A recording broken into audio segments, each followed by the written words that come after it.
سبق نمبر 16 علوم القرآن۔ بسم اللہ الرحمن الرحیم۔ رب اشرح لی صدری ویسر لی امری واحلل عقدۃ من لسانی یفقہوا قولی۔ رب زدنی علما رب زدنی علما رب زدنی علما۔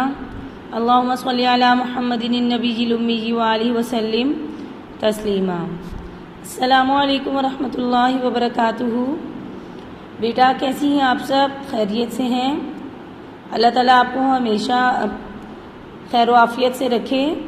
آپ کی حفاظت فرمائے۔ بیٹا آج ہم نے تاریخ حفاظت قرآن کریم پڑھنی ہے۔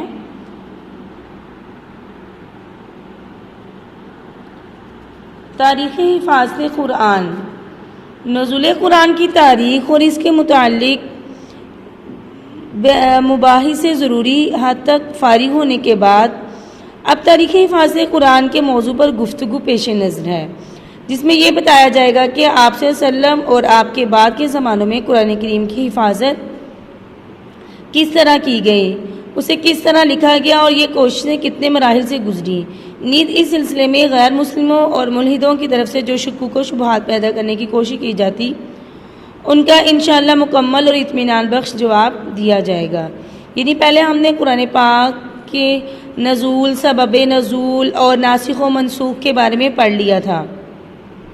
قرآن پاک کا تعارف پڑھ لیا۔ آج ہم نے تاریخ حفاظت قرآن کے بارے میں پڑھنا ہے۔ آپ صلی اللہ علیہ وسلم کے زمانہ میں حفاظت قرآن کریم چونکہ ایک ہی دفعہ پورا کا پورا نازل نہیں ہوا، جیسے کہ آپ سب جانتے ہیں کہ ضرورت کے مطابق تھوڑا تھوڑا قرآن پاک نازل ہوتا رہا، اور اسی طرح 23 برس میں قرآن پاک مکمل آپ صلی اللہ علیہ وسلم پر نازل ہوا، بلکہ اس کی مختلف آیات ضرورت اور حالات کے مناسبت سے نازل کی جاتی رہیں۔ اس لیے عہد رسالت میں یہ ممکن نہیں تھا کہ شروع ہی سے اسے کتابی شکل میں لکھ کر محفوظ کر لیا جائے۔ اس کے علاوہ اللہ تعالیٰ نے قرآن کریم کو دوسری آسمانی کتابوں کے مقابلے میں امتیاز عطا فرمایا تھا کہ اس کی حفاظت قلم اور کاغذ سے زیادہ حفاظ کے سینوں سے کرائی۔ یعنی پہلے جو کتابیں تھیں ان کا نہ ہی کوئی حافظ تھا، نہ ہی کسی کو وہ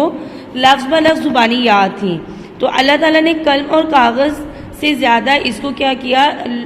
حفاظ کے سینوں میں اس کو محفوظ کرا دیا۔ یعنی قرآن پاک کا حفظ اللہ تعالیٰ نے آسان کر دیا، جو اس کے لیے کوشش کرتا وہ جو یاد کرتا اس کے سینے میں محفوظ ہو جاتی۔ چنانچہ صحیح مسلم میں اللہ تعالیٰ نے آپ صلی اللہ علیہ وسلم سے فرمایا، یعنی میں تم پر ایک ایسی کتاب نازل کرنے والا ہوں جسے پانی نہیں دھو سکے گا۔ مطلب یہ کہ دنیا کی عام کتابوں کا حال تو یہ ہے کہ وہ دنیاوی آفات کی وجہ سے ضائع ہو جاتی ہیں، چنانچہ تورات، انجیل اور دوسری آسمانی صحیفے اسی طرح نابود ہو گئے، ختم ہو گئے، لیکن قرآن کریم کو سینوں میں اس طرح محفوظ کر دیا جائے گا کہ اس کے ضائع ہونے کا کوئی خطرہ باقی نہیں رہے گا۔ چنانچہ ابتدائی اسلام میں ہی قرآن کریم کی حفاظت کے لیے سب سے زیادہ زور حافظہ پر دیا گیا، یاد کرنے پر دیا گیا۔ شروع میں جب وحی نازل ہوتی تو آپ صلی اللہ علیہ وسلم اس کے الفاظ کو اسی وقت دہرانے لگتے تاکہ وہ اچھی طرح یاد ہو جائیں۔ اس پر یہ آیات نازل ہوئیں، لا تحرک به لسانک لتعجل به ان علینا جمعہ وقرآنہ۔ اے پیغمبر صلی اللہ علیہ وسلم، تم اس قرآن کو جلدی جلدی یاد کرنے کے لیے اپنی زبان کو ہلایا نہ کرو، یقین رکھو کہ اس کو یاد کرانا اور پڑھوانا ہماری ذمہ داری ہے۔ اس آیت میں یہ بات واضح کر دی گئی کہ قرآن کریم کو یاد رکھنے کے لیے آپ صلی اللہ علیہ وسلم کو عین نزول وحی کے وقت جلدی جلدی الفاظ دہرانے کی ضرورت نہیں ہے۔ جب آپ صلی اللہ علیہ وسلم پر وحی نازل ہو رہی ہے اس وقت آپ صلی اللہ علیہ وسلم کے لیے الفاظ کو بار بار دہرانا اور اس کے لیے جلدی کرنا اس کی ضرورت نہیں ہے، کیونکہ اللہ تعالیٰ نے خود آپ صلی اللہ علیہ وسلم میں ایسا حافظہ پیدا فرما دیا کہ ایک مرتبہ نزول وحی کے بعد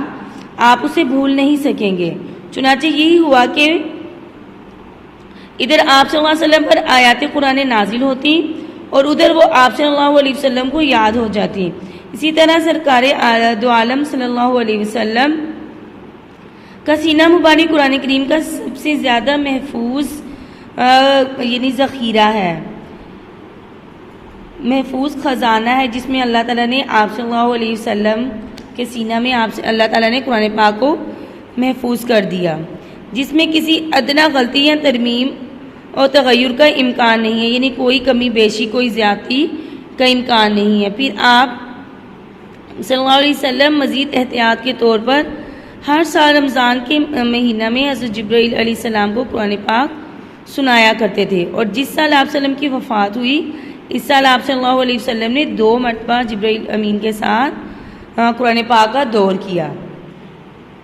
تو اس لیے قرآن پاک آپ صلی اللہ علیہ وسلم کے سینے میں محفوظ تھا، صحابہ کرام کے سینے میں محفوظ تھا، اس لیے اس میں کوئی بھی کمی بیشی کا امکان نہیں ہے۔ پھر صحابہ کرام کو قرآن کریم کے صرف معنی کی تعلیم نہیں دیتے بلکہ انہیں اس کے الفاظ بھی یاد کراتے، اور خود صحابہ کرام کو قرآن کریم سیکھنے اور اسے یاد کر رکھنے کا اتنا شوق تھا کہ ہر شخص اس معاملے میں دوسرے سے آگے بڑھنے کی فکر میں رہتا۔ بعض عورتوں نے اپنے شوہروں سے سوائے اس کے کہ یعنی انہوں نے کوئی مہر کا مطالبہ نہیں کیا کہ وہ انہیں صرف قرآن کریم کی تلاوت، قرآن کریم کی تعلیم دے دیں، اور مہر انہوں نے معاف کر دیا، مہر کا مطالبہ نہیں کیا، مہر کی جگہ انہوں نے قرآن کریم کی تعلیم کو ترجیح دی۔ سینکڑوں صحابہ نے اپنے آپ کو ہر غم ماں سوا سے آزاد کر کے اپنی زندگی اسی کام کے لیے وقف کر دی، یعنی دنیا کے ہر کام سے اپنے آپ کو آزاد کر لیا اور صرف قرآن پاک کی تعلیم کے لیے اپنی زندگی کو وقف کر دیا۔ وہ قرآن کریم کو نہ صرف یاد کرتے بلکہ راتوں کو نماز میں اسے دہراتے رہتے۔ حضرت عبادہ بن صامت رضی اللہ فرماتے ہیں کہ جب کوئی شخص ہجرت کر کے مکہ مکرمہ سے مدینہ طیبہ آتا تو آپ صلی اللہ علیہ وسلم اسے ہم ان ساریوں میں سے کسی کے حوالے فرما دیتے تاکہ وہ اسے قرآن کریم سکھائے، اور مسجد نبی میں قرآن سیکھنے اور سکھانے والوں کی آوازوں کا اتنا شور ہونے لگا کہ آپ صلی اللہ علیہ وسلم کو یہ تاکید فرمانی پڑی کہ اپنی آوازیں پس کرو تاکہ کوئی مغالطہ پیش نہ آئے، یعنی اتنا صحابہ کرام میں شوق تھا۔ اہل عرب اپنی حیرت انگیز قوت حافظہ کی وجہ سے دنیا بھر میں ممتاز تھے، اور انہیں صدیوں تک گمراہی کے اندھیروں میں بھٹکنے کے بعد قرآن کریم کی وہ منزلی ہدایت نصیب ہوئی تھی کہ جسے وہ اپنی زندگی کے سب سے عزیز پونجی تصور کرتے تھے، عزیز قیمتی چیز تصور کرتے تھے، سرمایہ سمجھتے تھے۔ اس لیے انہوں نے اسے یاد رکھنے کے لیے کچھ اہتمام کیا ہوگا۔ اس کا اندازہ ہر وہ شخص کر سکتا ہے جو ان کے مزاج اور ان کی طبیعت سے واقف ہوگا۔ چنانچہ تھوڑی ہی مدت میں صحابہ کرام کی ایک ایسی بڑی تعداد تیار ہو گئی جسے قرآن کریم ازبر یاد تھا، یعنی لفظ بلفظ یاد ہو گیا تھا۔ روایات سے معلوم ہوتا ہے کہ حفاظ قرآن کی اس جماعت میں حضرت ابو بکر، حضرت عمر رضی اللہ، حضرت عثمان غنی رضی اللہ، حضرت علی رضی اللہ،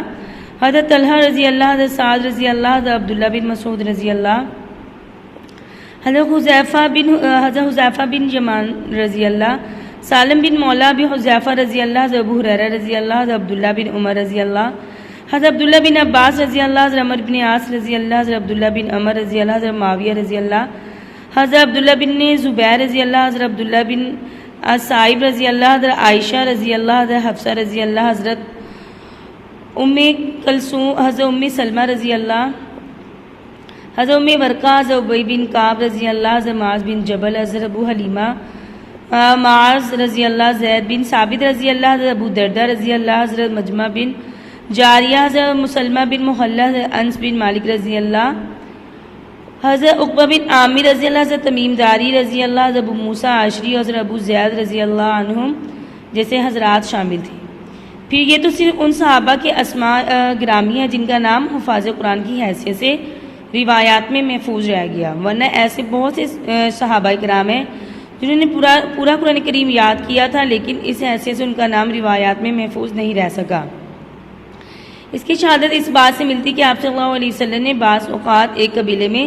70 قاری قرآن کو تعلیم کے لیے بھیجتے تھے۔ آپ صلی اللہ علیہ وسلم نے صرف غزوہ بحر معونہ کے موقع پر 70 قراء صحابہ کرام کے شہید ہونے کا ذکر روایات میں موجود ہے، اور حفاظ صحابہ کی تقریباً اتنی تعداد آپ صلی اللہ علیہ وسلم کے بعد جنگ یمامہ میں شہید ہوئی، بلکہ ایک روایت تو یہ کہ جنگ یمامہ کے موقع پر 700 قراء صحابہ کرام شہید ہوئے۔ اس کے علاوہ یہ تو صرف ان صحابہ کا ذکر ہے جن کو پورا قرآن کریم یاد تھا، اور ایسے صحابہ کا تو کوئی شمار ہی نہیں جنہوں نے قرآن کریم کے متفرق حصے یاد کر رکھے تھے۔ غرض ابتدائی اسلام میں قرآن کریم کی حفاظت کے بنیادی طریقہ یہ اختیار کیا گیا کہ صحابہ کرام نے ان کو یاد کرنے پر زور دیا، اور اس دور کے حالات کو پیش نظر رکھتے ہوئے سب سے زیادہ محفوظ اور قابل اعتبار طریقہ بھی یہی تھا، کیونکہ اس زمانے میں لکھنے پڑھنے والوں کی تعداد بہت کم تھی۔ کتابوں کو شائع کرنے کے لیے کوئی پریس وغیرہ یعنی کوئی اس طرح کا انتظام نہیں تھا، اور اس لیے قرآن پاک کو یاد رکھنے پر اس کا زیادہ اعتماد کیا گیا۔ اس کے بجائے اللہ تعالیٰ نے اہل عرب کو ایسے حافظے کی قوت یعنی حافظہ دیا کہ ایک ایک شخص ہزاروں شعر کا حافظ ہوتا، اور معمولی دیہاتوں کو اپنے خاندان ہی کے نہیں بلکہ ان کے گھوڑوں تک کے نسب نامے یاد ہوتے۔ اس لیے قرآن کریم کی حفاظت میں اس قوت حافظہ سے کام لیا گیا، اور اسی کے ذریعے قرآن کریم کی آیات کی